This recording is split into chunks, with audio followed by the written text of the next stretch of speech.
எல்லாம் வல்ல இறையர்கள் துணை இருக்கட்டும். இந்த பதிவு 2025ஆம் ஆண்டு கும்பம் ராசி அன்பர்களுக்கு என்ன மாதிரியான பலன்களை கொடுப்பதற்கு கிரகநிலைகள் சாதகமாகவும் பாதகமாகவும் இருக்கின்றன அப்படிங்கிறத பார்க்க போகிறோம்.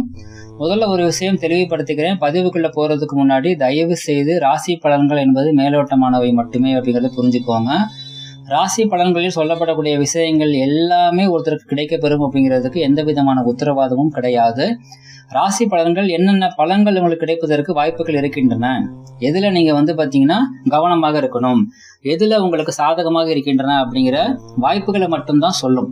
அந்த விஷயங்கள்ல எது உங்களுக்கு கிடைக்கணும், எது உங்களுக்கு கிடைக்காம போகணும், எது உங்களுக்கு அதிகமா கிடைக்கணும், எது உங்களுக்கு கம்மியா கிடைக்கணும் அப்படிங்கிறது, அது நன்மையாக இருந்தாலும் சரி தீமையாக இருந்தாலும் சரி, அது முடிவு பண்ணக்கூடிய அமைப்பு அப்படிங்கிறது ரெண்டு தான். ஒண்ணு உங்களுடைய சுயஜாதகம், இரண்டாவது உங்களுடைய கர்ம வினை அமைப்புகள்.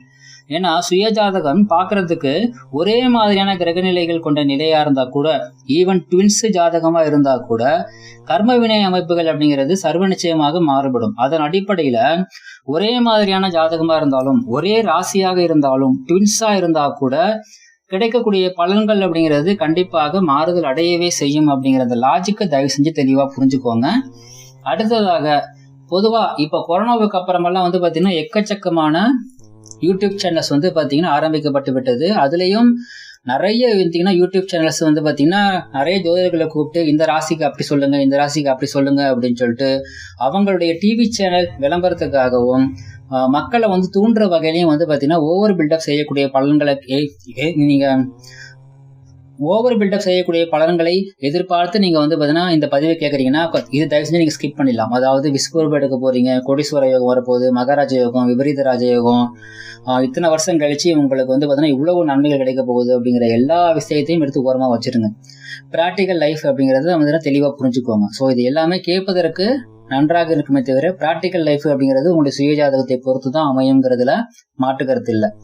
சரி, உங்களுடைய ராசியை பொறுத்தளவு இருக்கக்கூடிய கிரக நிலைகள், அதாவது உங்களுடைய கும்பம் ராசிக்கு ஜென்ம சனி அப்படிங்கிறது இப்போ உங்களுக்கு நடந்துகிட்டு இருக்குது. கும்ப சனி அப்படிங்கிறது உங்களுக்கு ஜென்ம சனியாக இருந்து கொண்டிருக்கின்றது. இந்த ஜென்ம சனி இந்த 2025ஆம் ஆண்டு விலகி 7.5 சனியின் இறுதி சனியாக இருக்கக்கூடிய பாத சனி அப்படிங்கிற அமைப்பை நோக்கி நகரப் போகின்றது. ஸோ இந்த பாத சனி அப்படிங்கிறத குடும்ப சனி அப்படின்னு கூட சொல்லலாம். ஏன்னா 2ஆம் இடத்தில் அமரக்கூடிய சனி அப்படிங்கிறவர் பாத்தீங்கன்னா குடும்பஸ்தானத்தில் பாத்தீங்கன்னா கனெக்ட் ஆகுறதுனால குடும்ப உறவுகள் சார்ந்து இது எல்லாமே பாத்தீங்கன்னா உங்களுடைய பொருளாதாரத்திற்கும் சரி, இது பொருளாதாரத்துக்குமே சரி, எல்லா வகையிலுமே உங்களுக்கு பாத்தீங்கன்னா பெரிய மாற்றங்களை கொண்டு கொடுக்கக்கூடிய ஒரு அமைப்பாக இருக்கும். ஆனா இன்னும் 7.5 சனி முடியவில்லை அப்படிங்கறத தெளிவா புரிஞ்சுக்கோங்க. இதே சமயத்துல ராகு கேது பகவானுடைய பயிற்சியானது மே மாதம் நடக்கிறது.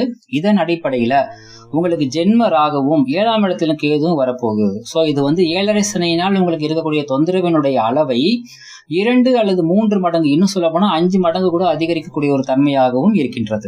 இந்த காலகட்டத்துல ஒரே ஒரு மிகப்பெரிய பிளஸ் என்னன்னா குரு பகவானுடைய பயிற்சி தான். ஏன்னா குரு பகவானுடைய பயிற்சி மூலமாக ரிஷப ராசியிலிருந்து மிதுன ராசிக்கு செல்லக்கூடிய குரு பகவானுடைய பார்வையானது உங்களுடைய ராசி மீது விளைகின்றது.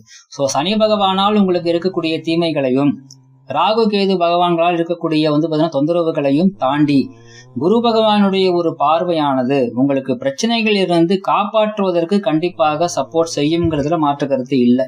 ஸோ ஆனா அவர் பிரச்சனைகளை தடுக்க மாட்டார். நல்லா கேட்டுக்கோங்க, பிரச்சனைகளை தடுக்க மாட்டார். ஆனா பிரச்சனைகள் வந்த பின்பு பிரச்சனைகளிலிருந்து நீங்கள் காப்பாற்றப்படுவீர்கள். எப்பொழுது காப்பாற்றப்படுவீர்கள்? பிரச்சனை வரும்பொழுதே காப்பாற்றப்படுவீர்களா? பிரச்சனையில பாதியில காப்பாத்துவாரா?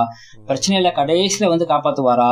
அல்லது பிரச்சனை எல்லாம் முடிஞ்சு அழுதுட்டு உட்கார்ந்துட்டு இருக்கும்போது சரி அழுவாத, சரியாயிரும் அப்படின்னு சொல்லிட்டு ஆறுதல் சொல்லுவாரா? அப்படிங்கிற இந்த நிலைப்பாடுகள் எல்லாமே உங்களுடைய சுயஜாதக அடிப்படையில் மட்டும்தான் நீங்கள் கிடைக்க பெறுவீர்களே தவிர குரு பகவான் காப்பாத்திட்டு சொல்லிட்டாங்க அதனால எனக்கு பிரச்சனையா இருக்காது அப்படின்னு சொல்லிட்டு அசலா இருந்துடாதீங்க. ஸோ இப்ப சனி பகவானால் உங்களுக்கு கெடுதல் மட்டும்தானா சார்னா அப்படியெல்லாம் கிடையாது. ஏன்னா 7.5 சனி காலகட்டம் அப்படிங்கிறது பலருடைய ஜாதக அமைப்பின்படி 7.5 சனி காலகட்டம் தான் அவங்களுடைய லைஃப்ல மிகப்பெரிய ஒரு சக்சஸான ஒரு பீரியடாக இருந்திருக்கின்றது. இட் டிபெண்ட்ஸ் அப்பான் பாத்தீங்கன்னா அவங்களுடைய இண்டிவிஜுவல் ஜாதகம் பொறுத்து தான்.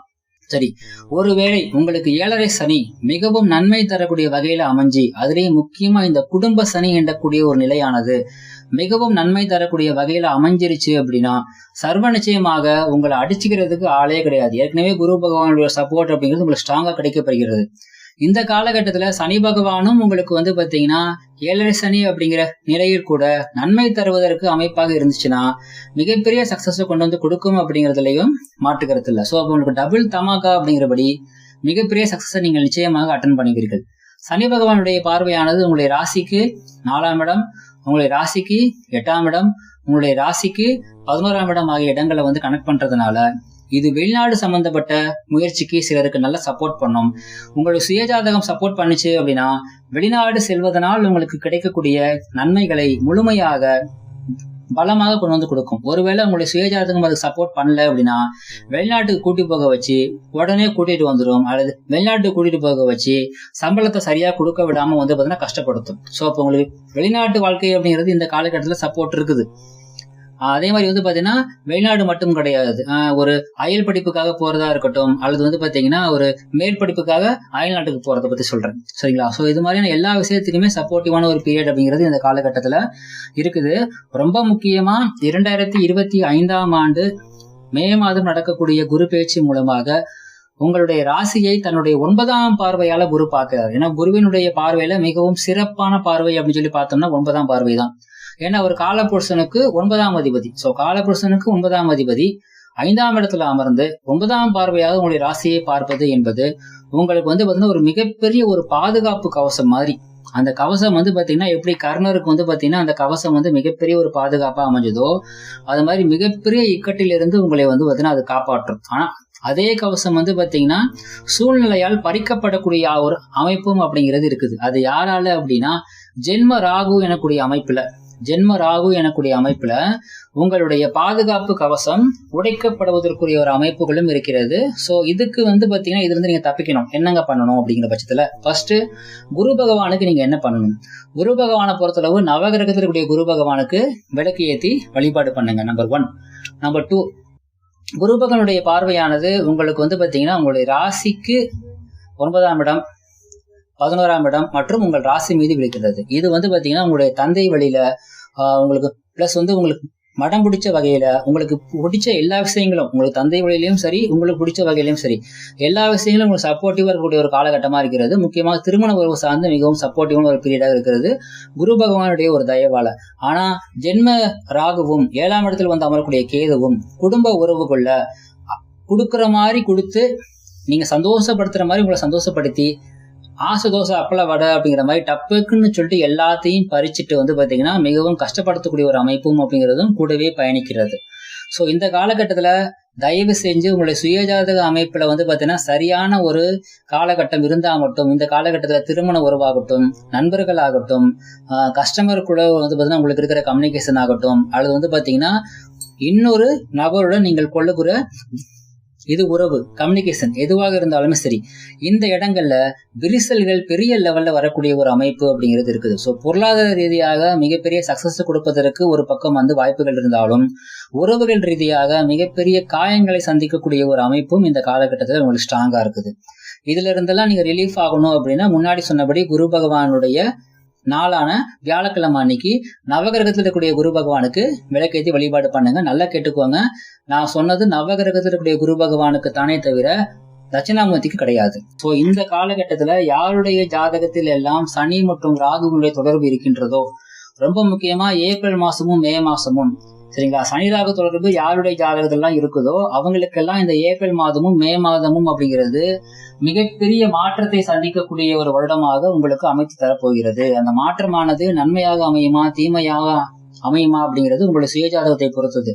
அதாவது சனி ராகு தொடர்பு அப்படின்னா சனி சாரத்துல ராகு, ராகு சாரத்துல சனி, சனியும் ராகுவும் ஒருத்தரை ஒருத்தர் பார்த்து கொள்வது, சனி பார்வையில ராகு இருப்பது, சனியும் ராகும் சேர்ந்திருப்பது, இது மாதிரியான என்ன அமைப்புகள் இருந்தாலும் சரி, அல்லது வந்து பாத்தீங்கன்னா சனி திசை, சனி புத்தி, சனி அந்தரம், ராகு திசை, ராகு புத்தி, ராகு அந்தரம் அப்படின்னு இதுல எது கனெக்ட் ஆனாலும் சரி, இந்த 2025ஆம் ஆண்டு ஏப்ரல் மற்றும் மே மாதத்துல மிகப்பெரிய வந்து பாத்தீங்கன்னா ஒரு மிகப்பெரிய மாற்றத்தை நீங்கள் சந்திக்க போகிறீர்கள். அந்த மாற்றம் என்பது மிகப்பெரிய சந்தோஷமாக இருக்கலாம் அல்லது மிகப்பெரிய துக்கமாக இருக்கலாம். எப்படி அமைய பெறும் அப்படிங்கிறது உங்களுடைய சுயஜாதகத்தை பொறுத்து நிச்சயமாக மாறுபடும் அப்படிங்கிறதுல மாற்றுக்கிறது இல்ல. அடுத்ததா ஜென்ம ராகுவும் 7ஆம் இடத்துல கேதுவும் வந்து அமர்வதனால பொதுவாகவே 2025ஆம் ஆண்டு மே மாசத்துல இருந்து 2026 முடிகிற வரைக்குமே, சரிங்களா, இந்த ஆண்டு மட்டும் கிடையாது, அடுத்த ஆண்டு முடிகிற வரைக்குமே வந்து பாத்தீங்கன்னா நாகதோஷம் யாருடைய ஜாதகத்துல எல்லாம் இருக்கின்றதோ அந்த தோஷத்தினுடைய வீரியத்தை 2 மடங்கு, 3 மடங்கு, 5 மடங்கு அதிகப்படுத்தக்கூடிய ஒரு அமைப்பாக இந்த காலகட்டம் இருக்கின்றது. இதுல இருந்து நீங்க தப்பிக்கணும், இதுல இருந்து நீங்க பிரச்சனையில இருந்து தப்பிக்கணும் அப்படின்னா ராகுகேது பரிகாரம் பண்ணிக்கலாம். முடியாதவங்க துர்க்கையம்மன் வழிபாடு பண்ணிக்கலாம். இதுல ரொம்ப வந்து பாத்தீங்கன்னா சிறப்பான விஷயம் என்ன அப்படின்னா, நாகதோஷம் உங்களுக்கு வந்து பொருளாதார ரீதியாக நல்லா சூப்பரா சப்போர்ட் பண்ணும். முக்கியமா வந்து பாத்தீங்கன்னா ராகுகேது சம்பந்தப்பட்ட தொழில்கள் யாரெல்லாம் பண்றீங்களோ அவங்க எல்லாத்துக்குமே சூப்பரா சப்போர்ட் பண்ணும். இதுல ஒரே ஒரு மைனஸான விஷயம் என்ன அப்படின்னா, மிக முக்கியமான அமைப்பு இந்த பதிவை இந்த அமைப்பு ரொம்ப முக்கியமா கவனிச்சுக்கோங்க. சோ மற்றபடி எந்த விதமான பெரிய கெடுதல்களும் இந்த 7.5 சனி காலகட்டத்துல உங்களுக்கு நடக்காம இருக்கணும் அப்படின்னா 7.5 சனியினுடைய தாக்கத்தை குறைப்பதற்கு விநாயகர் வழிபாடும் ஆஞ்சநேயர் வழிபாடும் ஃபாலோ பண்ணிக்கோங்க. நிச்சயமாக 2025ஆம் ஆண்டு உங்களுக்கு ஒரு முன்னேற்ற பாதைக்குரிய அடித்தளம் அமைத்து தரக்கூடிய ஆண்டாக இருக்கும். வாழ்த்துக்கள்.